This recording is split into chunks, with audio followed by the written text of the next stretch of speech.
మాజీ సీఎం జగన్ పై కేసు నమోదు చేయాలని విశాఖ 3 టౌన్ పోలీస్ స్టేషన్లో తెలుగు మహిళలు ఫిర్యాదు చేశారు. తప్పుడు కథనాలు ప్రచారం చేస్తున్న జగన్ మీడియా యాజమాన్యంపై చర్యలు తీసుకోవాలని వారు డిమాండ్ చేశారు. జగన్ మాయ మాటలు నమ్మొద్దని తెలుగు మహిళా విశాఖ జిల్లా అధ్యక్షురాలు అనంతలక్ష్మి కోరారు. అసెంబ్లీకి హాజరు కాకుండా తప్పించుకునేందుకే ఢిల్లీ వెళ్లి దొంగ ధర్నా చేశారని మండిపడ్డారు. జగన్ పై కేసు నమోదు చేసి అతని అక్రమాస్తుల కేసులో బెయిల్ను వెంటనే రద్దు చేయాలని ఆమె డిమాండ్ చేశారు.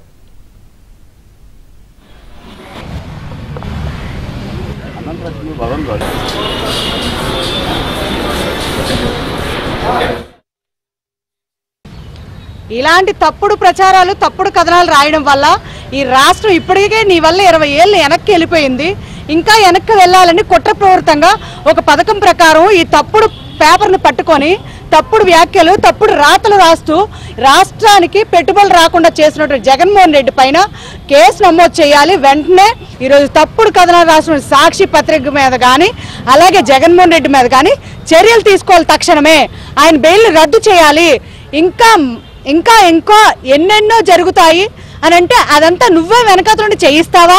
ఈరోజు నువ్వు దురుద్దేశంతో తప్పుడు కథనాలు రాసిన వాటి మీద కేసు నమోదు చేసి పేపర్ని ఆయన్ని ఈరోజు మేము ఖండిస్తున్నాం తీవ్రంగాన. దీన్ని మానుకోకపోతే మాత్రం మేమే తరిమి కొడతామని ఈ సభాముఖంగా తెలియజేసుకుంటున్నాం.